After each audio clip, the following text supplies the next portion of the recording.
The current season is finally coming to an end, so here is our pick of the top 10 biggest mistakes made by Premier League clubs in 2019-20. Let's go.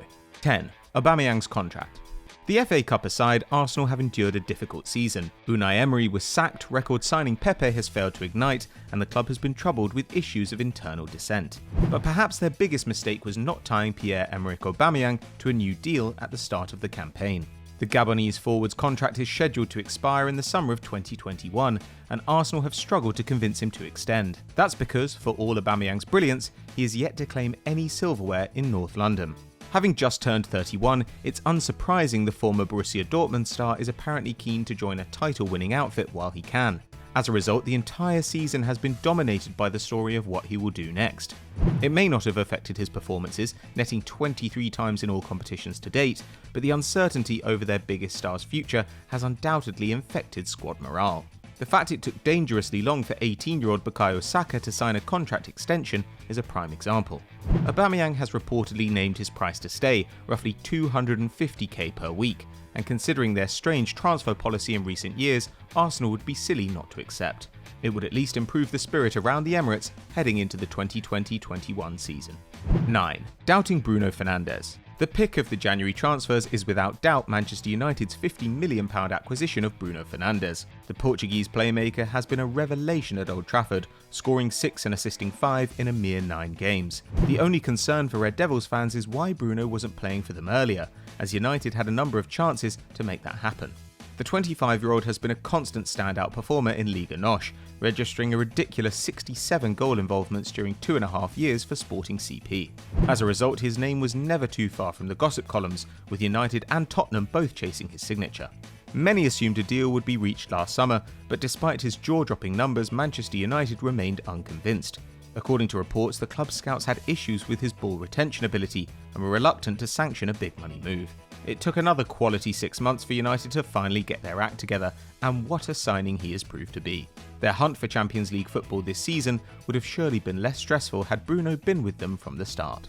Just before we move on to our next entry, just a quick reminder to subscribe to the channel if you're not already, and hit the notification bell to never miss a video. 8. Watford's manager mess.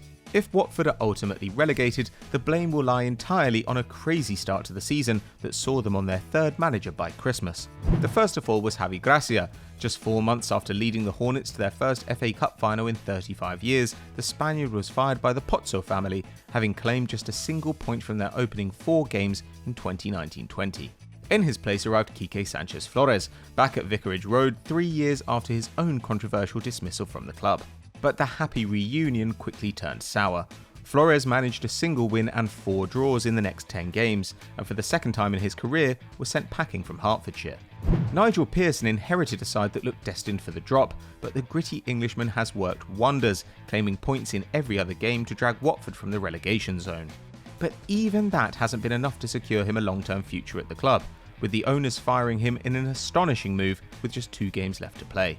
The Pozzi have to take responsibility for the horrendous dismissal of Gracia after so few games, the misguided return of Sanchez Flores, and the ludicrous decision to sack Pearson. Whatever the final outcome in the table, this season will remain a blemish on their ownership credentials. 7. Joelinton.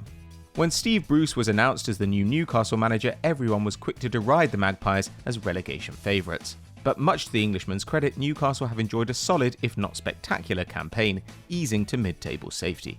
Their fight for survival, however, would have been much easier if they possessed an actual goalscorer.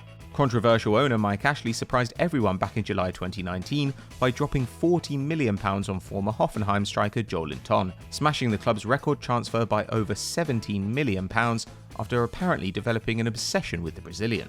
In reality, Joelinton didn't possess the CV of a £40 million striker. He'd only ever scored 7 times in 28 Bundesliga appearances, with much of his success coming against weaker opposition in Austria. Bruce's predecessor Rafa Benitez was even against the move, wanting the money to be used in other areas. Sure enough, the South American has been a flop.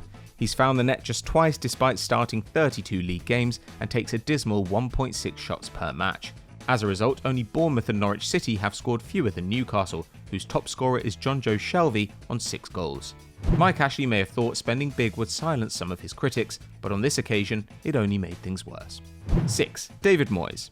Life under Davids, Gold and Sullivan at West Ham United has been a constant tale of woe, and despite further big spending in the market, 2019-20 has proved to be no different. Arguably the biggest mistake the ownership made was replacing Manuel Pellegrini with David Moyes. Whether Pellegrini even deserved to be fired is open to debate, but Moyes was surely not an upgrade on the Chilean.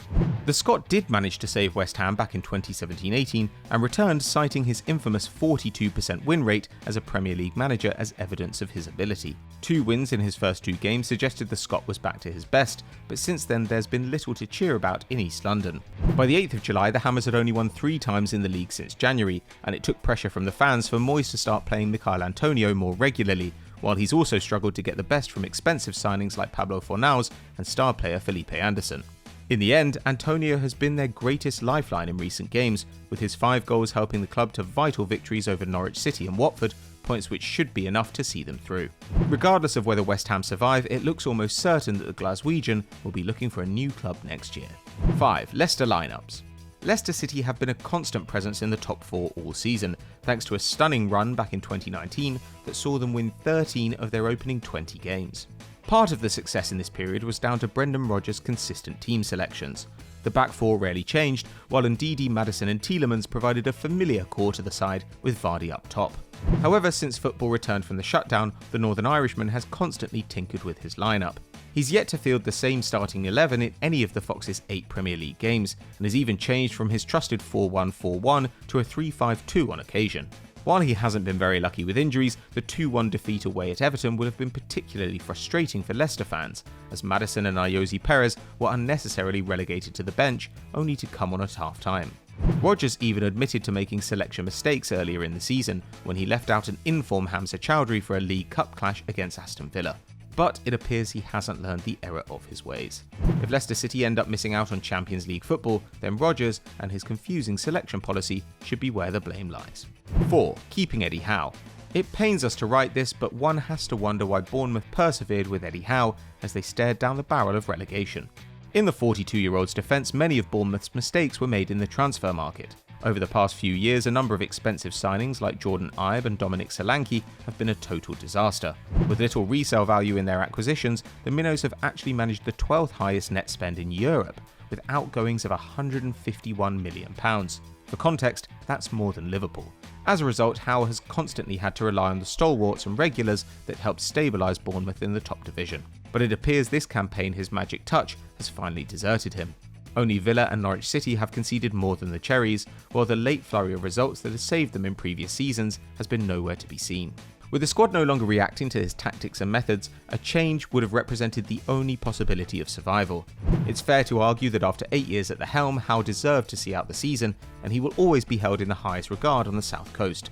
But loyalty has ultimately cost Bournemouth, and it could be a long road back to the Premier League. 3. Not replacing Kompany. Following a 1-0 defeat at Southampton in early July, Pep Guardiola was at a loss to explain how his side had been defeated 9 times in the Premier League this season. That's despite scoring more than anyone in the division and boasting one of the most expensively assembled squads in English football history. Guardiola may claim ignorance in public, but in reality everyone knows their problems lie at the heart of their defence, mainly their failure to replace the heroic figure of Vincent Kompany. Not only has his leadership been missed at the Etihad, but the near guarantee of an excellent performance when the Belgian was fit enough to play. The magnitude of his loss was brutally exposed this season thanks to a long-term injury to Aymeric-Laporte. Without the former Athletic Club Man City's win rate dropped from 83% to 64%, while the average number of goals they conceded per game almost doubled to 1.2. With neither John Stones nor Nicolas Otamendi proving up to scratch, Guardiola was forced to play Fernandinho and Rodri in defence, and fast-track 19-year-old Eric Garcia into the starting 11. Top of their transfer list this summer will without doubt be a new centre-half. They made that mistake once, but won't let it happen again.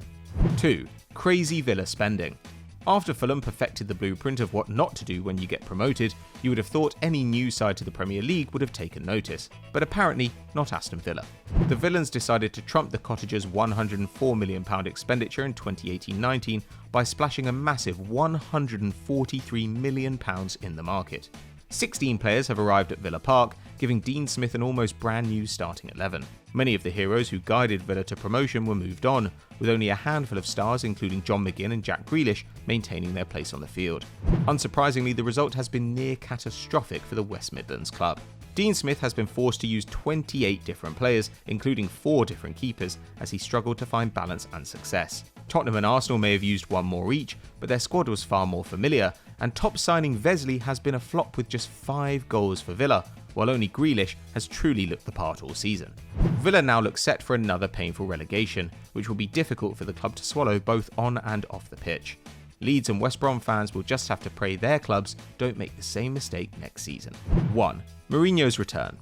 Tottenham Hotspur fans must be wondering whether their club is really in a better place under Jose Mourinho.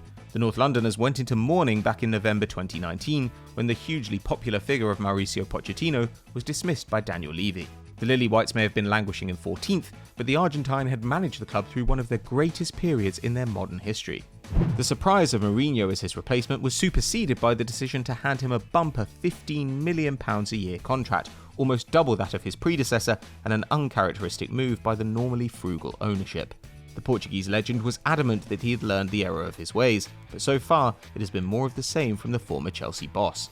Players like Ndombele and Sessegnon have been alienated, while their style of play has arguably taken a backward step. And Mourinho's side failing to register a single shot on target against lowly Bournemouth in early July was a prime example of the Lily Whites' attacking worries under the 57-year-old. Mourinho may have been unlucky with injuries, he may need another transfer window, and Liverpool, Man City and United may be the only sides to have picked up more points than Tottenham since his arrival. But after the pure elation of life under Pochettino, this surely can't be what Levy had in mind when he decided to pull the trigger on his former friend. So those were our 10 biggest mistakes of the season, but what do you think was harsh and what should we have included? Let us know in the comments below. If you enjoyed this video, don't forget to drop us a like and subscribe to the channel. We'll see you next time.